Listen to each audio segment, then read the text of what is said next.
ज्ञान भूमि के शैक्षणिक पटल पर आज हम सभी साहित्य दर्पणम इस ग्रंथ का मंगलाचरण समझेंगे। विभिन्न प्रतियोगी परीक्षाओं, नेट जेआरएफ तथा राज्य लोक सेवा आयोग अथवा संघ लोक सेवा आयोग की परीक्षाओं में साहित्य दर्पण से बहुत सारे प्रश्न आते हैं। इसमें यूजीसी नेट कोड 25, कोड 73 से भी प्रश्न बनते हैं। इन्हीं सभी बातों को ध्यान में रखते हुए साहित्य दर्पणम के इस मंगलाचरण को हम सांगोपांग पढ़ेंगे, अच्छे से पढ़ेंगे, जिससे मंगलाचरण से संबंधित कोई भी प्रश्न आगामी प्रतियोगी परीक्षाओं में गलत ना हो पाए। चलिए आगे चलते हैं, क्या लिखा है देखते हैं। क्या लिख रहे हैं ये? हाँ, साहित्य दर्पणम के मंगलाचरण में आचार्य विश्वनाथ लिखते हैं, ग्रंथारंभे निर्विघ्नेन प्रारीप्सित परिसमाप्ति कामो वाङ्मयाधिकृतया वाग्देवतायाः सामुख्यम आधत्ते।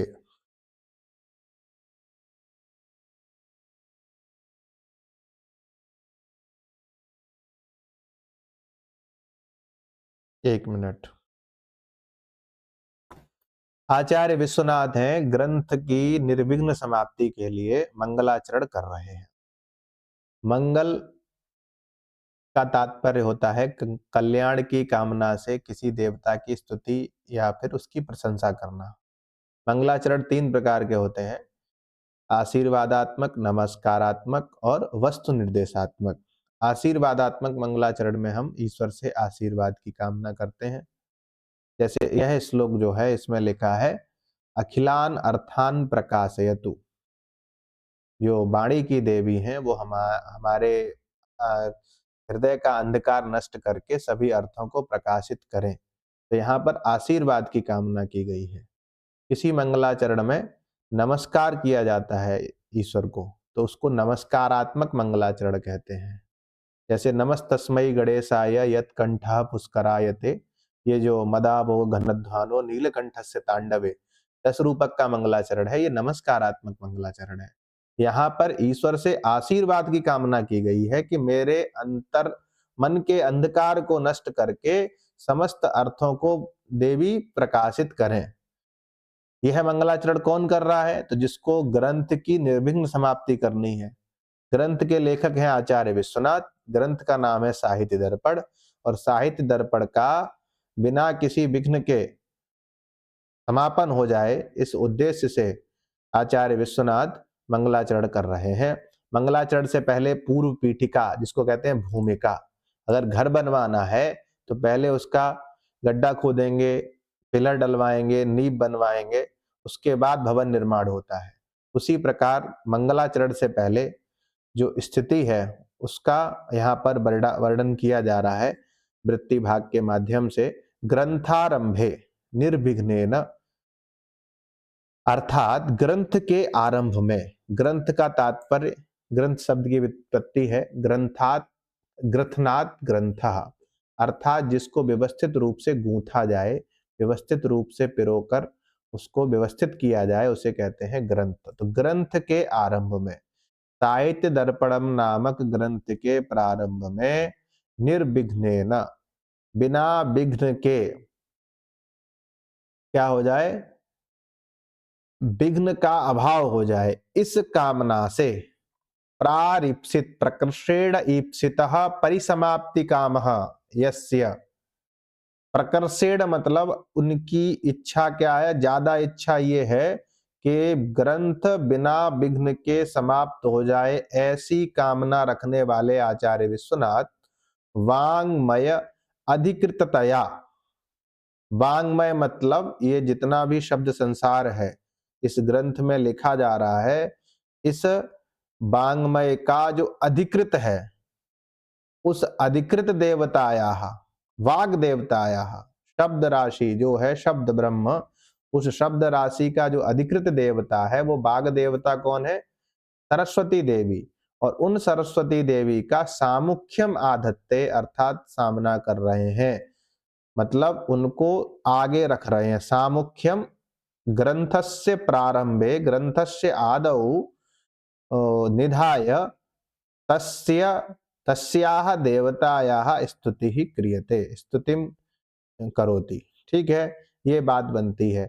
अर्थात ग्रंथ की निर्विघ्न समाप्ति की इच्छा से शब्द राशि का जो अधिकृत देवता है, मतलब जो हमारा वाङ्मय है, संस्कृत वाङ्मय, उस संस्कृत साहित्य, संस्कृत वाङ्मय, संस्कृत शब्द राशि का जो अधिकृत देवता है वो है सरस्वती देवी। उन सरस्वती देवी को ग्रंथ निर्माण से पहले अपने सामने रखकर स्तुति कर रहे हैं या सामने रख रहे हैं। कौन?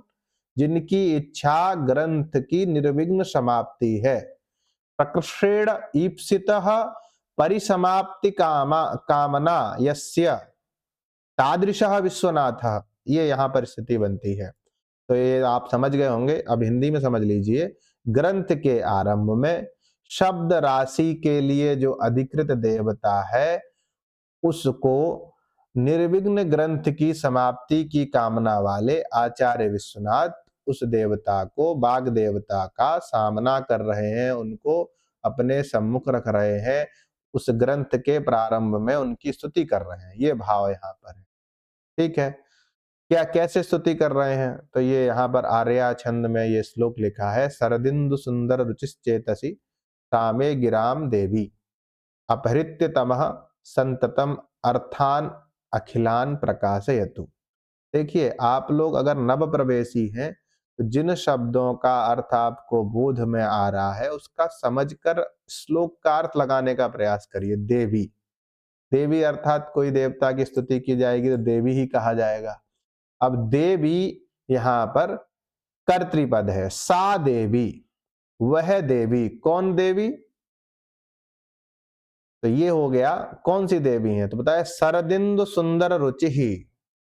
शरतकालीन इंदु, मत शरद इंदु लिखा है ना, शरदि इंदु, शरतकालीन इंदु अर्थात चंद्रमा के समान सुंदर, रुचि वाली, शोभा वाली सा देवी, वह देवी क्या करें? मे चेतसी, मेरे चेतसी मतलब चित्त में, चित्त शब्द है उसका सप्तमी एक वचन में बनेगा। मे चेतसी तमः अपहृत्य, मेरे चित्त का अंधकार हरण करके, तमः मतलब होता है अज्ञान रूपी अंधकार, उसका हरण करके, संततम मतलब होता है निरंतर, अखिलान अर्थान प्रकाशयतु, अखिल अर्थों का प्रकाशन करें। वह सरस्वती देवी मेरे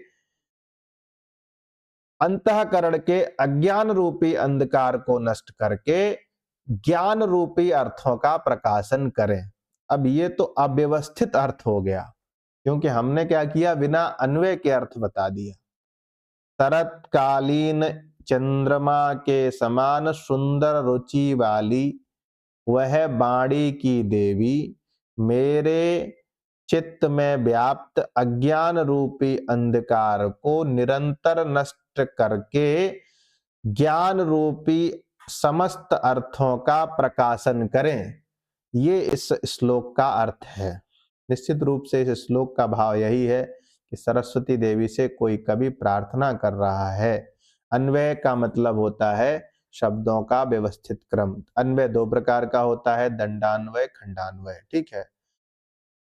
दंडान्वय के माध्यम से अर्थ किया जाता है, दोनों विधि हैं, दोनों का ही प्रयोग किया जाता है। अन्वय पर किसी दिन बात करेंगे, तब आपको बताएंगे दंडान्वय क्या होता है, खंडान्वय क्या होता है। अभी आप समझिए कि एक वाक्यता बना लेना, श्लोक की एक वाक्यता बना लेना ही अन्वय है। क्योंकि संस्कृत में एक नियम है कि अगर आपने विभक्ति, लिंग, वचन, काल, लकार इत्यादि व्यवस्थित कर दिया, क्रिया शब्द का, क्रिया रूप का या फिर शब्द रूप का, तो शब्द को कहीं भी रख लो। जैसे अंग्रेजी में नियम है ना कि कोई भी चीज व्यवस्थित स्थान पर ही रखनी है, कि क्रिया के बाद इजेम कार का प्रयोग होगा, कि कर्ता के बाद क्या होगा, ये सब इंग्लिश में व्यवस्था है। संस्कृत में अगर शुद्ध पद का, शुद्ध शब्द का प्रयोग अगर आप कर रहे हैं, मतलब उसकी विभक्ति सही हो, लिंग सही हो और वचन इत्यादि सही हो, तो वो कहीं भी रख सकते हो, चाहे आगे रख दो चाहे पीछे रख दो, कोई दिक्कत नहीं है। बस उसको अर्थ करते समय आपको दंडान्वय या खंडान्वय का सहारा लेना पड़ेगा, अन्यथा अर्थ तो हो जाएगा लेकिन उसकी एक वाक्यता नहीं बनेगी। इसी उद्देश्य से यहाँ पर अन्वय दिया जा रहा है, शरदिंदु सुंदर रुचि अर्थात शरतकालीन इंदु, अर्थात इंदु है ना, चंद्रमा इंदु कुमुद बांधवा अमर कोश में आया है ना, तो इंदु मतलब होता है चंद्रमा। शरत ऋतु में शरतकालीन चंद्रमा देखा है, अक्टूबर नवंबर में जो चंद्रमा होता है तो शरद पूर्णिमा पड़ती है, पूरा चंद्रमा होता है, उसमें हम लोग खीर वीर रख देते हैं और उसमें ऐसी कल्पना करते हैं कि अमृत इसमें अमृत बरसेगा और उसको खाएंगे तो हम पुष्ट हो जाएंगे। तो ये सब हमारी धार्मिक मान्यताएं हैं। तो शरतकालीन चंद्रमा के समान सुंदर रुचि वाली वह बाणी की देवी मेरे चित्त का निरंतर, तमह मतलब अंधकार, अपहृत्य मतलब हरण करके, नष्ट करके, अखिलान अर्थान प्रकाश है, तू समस्त अर्थों का प्रकाशन करे। हिंदी में भी आपकी सुविधा के लिए हिंदी में भी लिख दिया है। अब हिंदी में पूरा भावार्थ लिखा है, अर्थ नहीं लिखा है। अब वाङ्मय किसे कहते हैं, यहाँ वाङ्मय आया था ना, वाङ्मयाधिकृततया वाग देवताया सामुख्यम अर्थ आधत्ते, ठीक है। तो वाङ्मय का तात्पर्य श्रुति स्मृति पुराण, पुराणों, श्रुति स्मृति और पुराण, और भी जितना संस्कृत वाङ्मय है, जितनी शब्द राशि है, सब वाङ्मय में संकलित हो जाता है, ठीक है। श्रुति स्मृति और पुराणों में प्रसिद्ध वाणी की अधिष्ठात्री भगवती सरस्वती, जिनकी कांति अर्थात सुंदरता, चमक, ठीक है, लाइटनेस कैसी है, शरद कालीन पूर्ण चंद्र के समान निर्बल और आह्लादक है। शरद काल में जब चंद्रमा को हम देखते हैं तो मन को बहुत प्रसन्नता होती है, ठीक है। उस चंद्रमा के तुल्य जिसका निर्मल और आह्लादक स्वरूप है, ऐसी सरस्वती देवी मेरे, में शब्द का मतलब क्या होगा यहाँ पर, पढ़ने वाले का या सुनाने वाले का, नहीं, इस ग्रंथ को लिखने वाले का। कौन लिख रहा है, तो विश्वनाथ के चित्त में व्याप्त विस्तृत अज्ञान रूपी अंधकार का समूल विनाश कर इस अलंकार शास्त्र के समस्त प्रमेय भूत अर्थों का निरंतर प्रकाश करें। अब अखिल अर्थ क्या हुए, तो अलंकार शास्त्र के समस्त प्रमेय भूत अर्थ, प्रमातुम योग्यम प्रमेयम, ठीक है, जो यथार्थ अर्थ हैं उनका निरंतर प्रकाशित करें। प्रमेय मतलब प्रमेय भूत अर्थ क्या हो गए, यथार्थ अर्थ है, मतलब अयथार्थ नहीं, वास्तविक अर्थ का निरंतर प्रकाशित करें, प्रकाशन करें। ये सरस्वती देवी की इस श्लोक में स्तुति की गई है। इस श्लोक में प्रयुक्त विशेषणों का शास्त्रीय अर्थ और देवी के स्वरूप के साथ उनके संबंध का विवेचन निम्न तालिका के माध्यम से प्रस्तुत है। निश्चित रूप से एक नई शैली का यहाँ पर प्रयोग किया गया है। थोड़ा फॉन्ट छोटा हो रहा है तो इसको हम लोग जूम इन कर लेते हैं थोड़ा सा, तो आपको स्पष्ट दिखेगा। इस श्लोक में दे दिया है, सारडी को ही जूम करते हैं सीधे, ज्यादा ही जूम हो जा रहा है, अब इतने पे दिखेगा नहीं, यहां दिख जा रहेगा, थोड़ा सा कम दिख रहा है क्या, पढ़ा जा सकता है, ठीक है, देख लेते हैं। अब प्रत्येक पद व्याकरणिक और शास्त्रीय विवेचन दिया है, व्याकरण शास्त्र सम्मत और शास्त्र के अनुसार यहाँ पर विवेचन दिया है, ठीक है, उसको देख लेते हैं। पद दिया है शरदिंदु सुंदर रुचि, ठीक है, शरदि इंदु, शरतकालीन इंदु अर्थात चंद्रमा के साथ, तद्वत सुंदरी रुचि, यहाँ पर ये क्या कहते हैं, समास दे दिया है।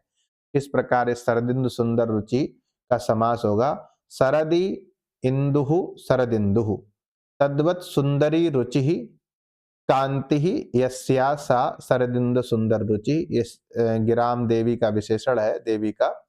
शरद ऋतु के चंद्रमा के समान मनोहर, और धवल मतलब होता है श्वेत, कांति वाली, प्रकाश वाली। सा श्रुति स्मृति पुराण प्रसिद्ध जो है, वो वेदों, जो वेदों स्मृतियों और पुराणों में सुप्रसिद्ध है। गिराम देवी, गिराम अर्थात बाचाम, अधिष्ठात्री सरस्वती देवी, बाणी की अधिष्ठात्री देवी। तमः विस्तृतम तमस्तुल्यम अज्ञानम, तम शब्द का मतलब अंधकार नहीं है, अंधकार तो कब होता है, जब रात हो जाती है, तो हृदय का अंधकार वो अंधकार थोड़ी है, तो अज्ञान रूपी अंधकार, अज्ञान का आरोप कर दिया गया है अंधकार पर, हृदय में व्याप्त विस्तृत अज्ञान रूपी अंधकार, देखिए लिखा है ना। अखिलान अर्थान समस्त प्रमेयान, काव्य शास्त्र के विषय से संबंधित सभी प्रमेय सिद्धांत और प्रमेय भूत विषय उनका प्रकाशय तो प्रकटी करो, तो बुद्धि में अथवा प्रत्यक्ष प्रकाशित करें, ये भाव यहाँ पर आचार्य की श्लोक का हम सभी समझ सकते हैं, ठीक है। काव्य शास्त्री तत्व क्या है, श्लोक में आर्या छंद है, ध्यान रखना, ये प्रश्न पूछ सकता है परीक्षा में कि शरदिंदु सुंदर रुचि चेतसी इत्यादि श्लोक में कौन सा छंद है, या साहित्य दर्पण के मंगलाचरण में कौन सा छंद है। काव्य विश्वनाथ द्वारा लिखित साहित्य दर्पण के मंगलाचरण में कौन सा छंद है, या फिर पूछ देगा आर्या छंद में किस श्लोक का मंगलाचरण प्रस्तुत किया गया है, किस ग्रंथ का मंगलाचरण प्रस्तुत किया गया है, ऐसा प्रश्न बन सकता है। आर्या छंद की कोमलता और उपमा अलंकार की स्पष्टता है। उपमा अलंकार कैसे है, तो यहाँ पर जो बाणी की देवी हैं उनका सादृश्य बताया गया है शरतकालीन चंद्रमा के समान। तो साधर्म्यम उपमा भेदे, जहाँ साधर्म की बात की जाए, समान धर्म की बात की जाए, सादृश्य की बात की जाए, वहां उपमा अलंकार होता है। तो जो ग्रंथ के नाम साहित्य दर्पण को सार्थक करती है, उपमा अलंकार का मतलब है, अब उपमा अलंकार क्या है, साहित्य का एक अलंकार है और उस अलंकार का पहले ही श्लोक में दे दिया है वर्णन। तो ग्रंथ का जो नाम है साहित्य दर्पण उसको सार्थक बनाता है, ये जो क्या कहते हैं श्लोक का आर्या छंद की कोमलता और उपमा अलंकार की जो स्पष्टता है। यह संतत पद क्रिया विशेषण के रूप में प्रयुक्त है, जो ज्ञान की निरंतरता का द्योतक है। मतलब जब तक वो इस ग्रंथ का निर्माण करेंगे, इस ग्रंथ की समाप्ति नहीं हो जाएगी, तब तक सरस्वती देवी कृपा बनाए रहे। इसलिए संततम जो पद दिया है वो क्रिया का विशेषण है और ज्ञान की निरंतरता का द्योतन कर रहा है। तो इस आधार पर इस मंगलाचरण में कोई भी ऐसा विषय नहीं बचा जो अब अस्पृश्य रहा हो, अब सभी विषय छू लिए गए हैं और इसके आधार पर आप तैयारी करेंगे तो निश्चित रूप से आपको सफलता मिलेगी। ठीक है, धन्यवाद, नमस्कार।